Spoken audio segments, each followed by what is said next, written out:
A ka siguri për gjyqtarët në ushtrimin e detyrës në emër të Republikës, krahasuar edhe me kohën kur ishit ju gjyqtar, por edhe sot, pa u bazuar ndoshta edhe tek fakti i atij se çfarë ndodhi për gjyqtarin Kalaja? Shiko, sistemi i drejtësisë, le ta pranojmë që përgjatë këtyre 30 viteve ka kaluar në një kalvar të gjatë dhe do të thosha që pas reformës së 2016-s, patjetër që në kuptimin e përmbajtjes së saj, do thosha që është në momentet e saj më të mira për sa i përket sistemit të ri i cili u ngrit, ku rrit garantizmin e gjyqtarit, statusin e gjyqtarit dhe është një sistem i cili, le të themi, me anë të sistemit të vettingut u pastrua me anë të organeve të vettingut, për aq sa mund të realizohet, kuptohet, por nga ana tjetër është në momentet e saj më të errta për sa i përket ngarkesës super të lartë që u krijua në sistem, dhe sigurisht kur ndërhyn në këto organe natyrisht që do të jetë ajo periudha e ndërmjetme derisa institucionet të vinë në shinat e veta. Pra unë nuk jam nga ata që mendojnë që reforma e drejtësisë ishte një dështim, unë jam nga ata që mendojnë që reforma e drejtësisë ishte domosdoshme që u bë dhe i gjithë procesi është një proces që ju e dini ishte mbështetur nga Bashkimi Evropian, është mbështetur nga Shtetet Bashkuara të Amerikës si një proces i domosdoshëm për rritjen e besimit publiku dhe për vetë dhënien e drejtësisë në Shqipëri dhe rasti, le të themi, më i mirë për ta sjellë këtë si shembull është krijimi i gjykatës posaçme dhe SPAK-ut, të cilat janë dy institucione të cilat rregullisht në raportet do flasim edhe më poshtë në raportet e Bashkimit Evropian dhe të Këshillit të Evropës si dhe të Shtetet Bashkuara natyrisht vlerësohet. A është çdo gjë perfekt? Sigurisht që nuk është. Por a është më mirë se ç'ishte para 2018-s? Nga pikpamja e funksionimit të institucioneve, unë jam nga ata që mendoj që po. Dakord jam, unë në fakt dakord jam për një pjesë caktuar të atyre çfarë the, por unë mendoj ndryshe, sepse pas reformës në drejtësi ku ju edhe ishit një nga ekspertë të lartë të artimit të ligjeve, qytetarët sot presin me vite për një vendim të thjesht gjyqësor. Pra në qoftë se dikur para reformës mund të zgjaste një vendim por themi për divorcin apo ku e diun se çfarë por brenda një viti apo 6 muaj, tani po shkon 3 vjet. Mos harrojmë që gjykata e lartë, gjykata e apelit po shqyrtojnë çështje të 2017-s. Pra, unë se do më lejoj të shpjegoj sepse ka ndodhur. A është ky rezultati që pritej nga reforma për cilët edhe vetë ju punuat?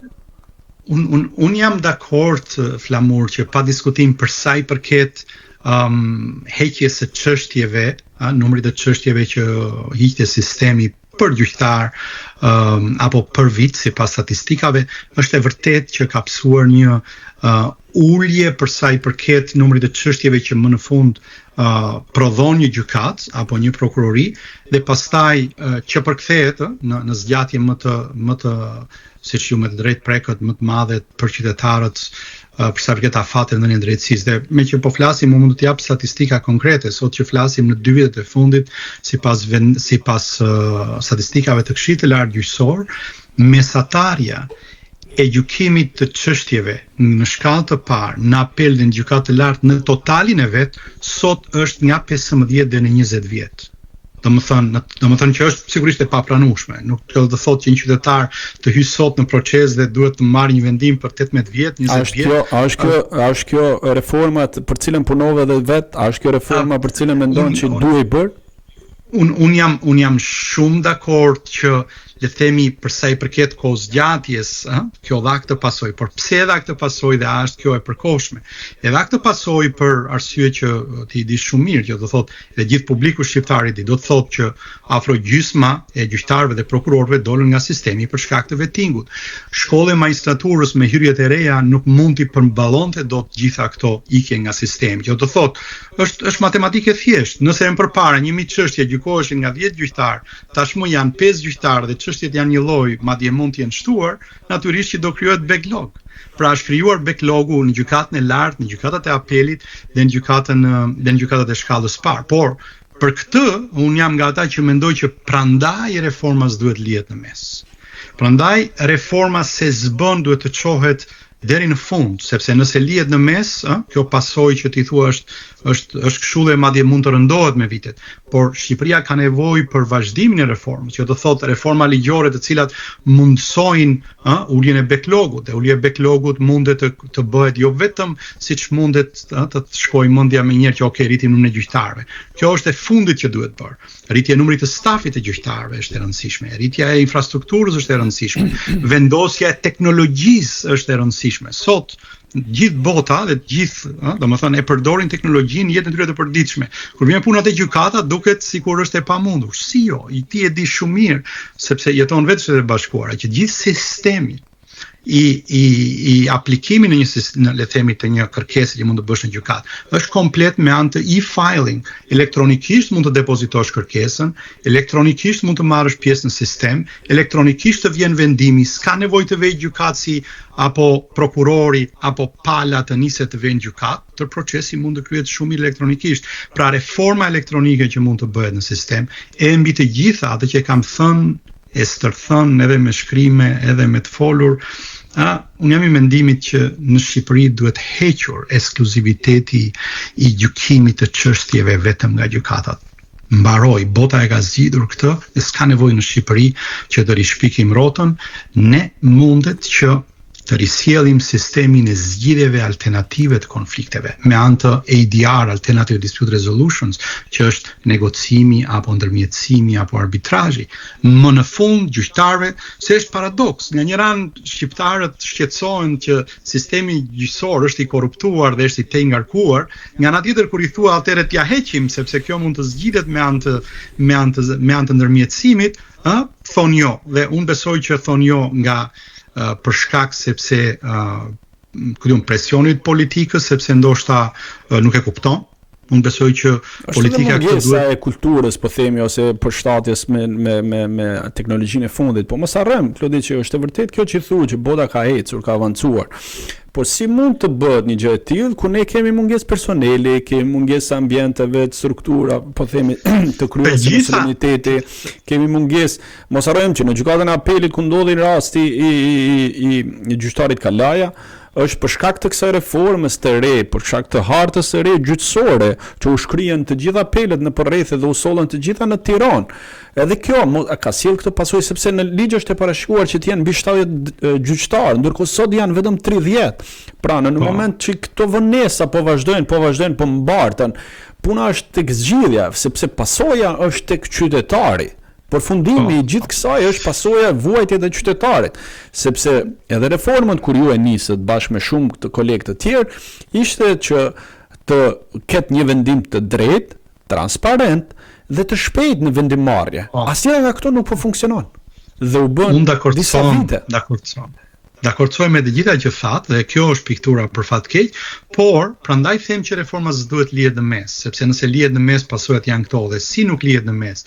Sigurisht gjitha ju që përmendet janë të rëndësishme, rritja e nivelit të infrastrukturës, vendosja e teknologjisë patjetër, vendosja e stafeve ndihmëse. Për shembull, duke qenë gjyqtar vetë e di se sa e kam vuajtur gjitha këto që thash. Për shembull, një gjyqtar ka një sekretare e cila mund ta ndihmojë apo sekretar që mund ta ndihmojë me njoftim ose një gjë.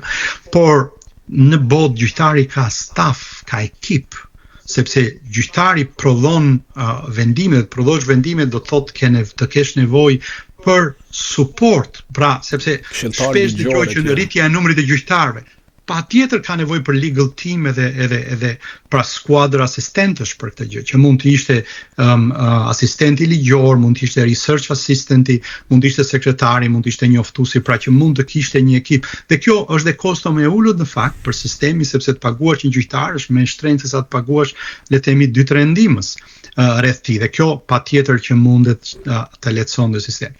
Por unë mbetem partizan i asaj që se meqense prekët le të themi bashkimin e apeleve në një, sigurisht që ajo më shqetëson nga pikpamja e një aksesit në gjykat, por besoj që dhe kjo është e zgjidhshme. Pse? Sepse nëse do të bënte revolucionin në Shqipëria për sa i përket elektronizimit të sistemit, që nuk ka nevojë të nisesh ti nga Saranda të vesh në gjykatën e apelit në Tiranë apo nga Tropoja. ti je në shtëpinë tënde siç jemi tani bashkë secili në shtëpinë e vet apo në zyrën e vet dhe mundet ta bëjë proces. Është parashikuar nga ligjvënësi, nga reformat ose ekspertët e reformës, të cilët e Prandaj them që reforma s'mund të lihet në mes, do të thotë që duhet të vendoset tashmë elektronizimi i sistemit. Që është hap i radhës që besoj që është duke u menduar tani në amendimit që t'i bëhet kodeve, kodi procedurë civile, administrative dhe kodi procedurës penale. Pra mendoj që mundësit janë, prandaj reforma nuk mund dhe s'duhet të lihet në mes, duhet të shkojë deri në fund. Uroj të zgjidhet, por e shoh të vështirë duke qenë që është mbi ngarkuar sistemi, sepse mos harrojmë në kohën tuaj mund të keni pas 150 ja deri 200 apo 300 dosje në vit, ndërsa tani ka shku dosje 800 deri 1000 dosje. Dhe cila është vendimarrja e drejtë në këtë rast? Nuk besoj që edhe në aspektin fizik dhe në gjykim i arsyeshëm ose në gjykim i arsyeshëm dhe i ftoftë gjyqtarit është vështirë për të bërë kur ke ti 800 apo 1000 dosje në vit. Është e pamundur në fakt, unë flas kohë pas kohë edhe kur jam në Shqipëri, po edhe në distancë me ish koleg, gjyqtar apo prokuror që janë tani në sistem apo ish student të mi që janë tashmë në sistem, dhe shqetësimi që ata kanë është kthyer në e pajetueshme profesioni gjyqtar, dhe pamundur për të jetuar në gjyqtar për shkak të ngarkesës. Domethënë, duke punuar në mbasdite me arsyetim dosjesh, duke përpunuar në fundjavë. Pra le të themi, nëse një gjyqtar vjen në pikën e djegjes, do thoshja, domethënë profesionalisht, atëherë sigurisht që ai nuk mundet që të bëj siç duhet të bëj punën e vet, sepse në fundit është qenie njerëzore, ka limitet e veta, dhe kështu që nuk mund dhe nuk duhet që çdo gjë të shikojmë si ta kërkojmë te gjyqtari dhe fajt apo te prokurori.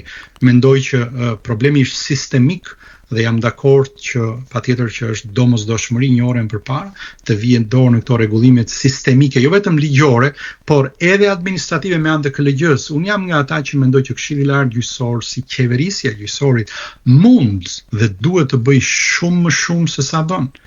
Duke përfshirë që nga jemi këtu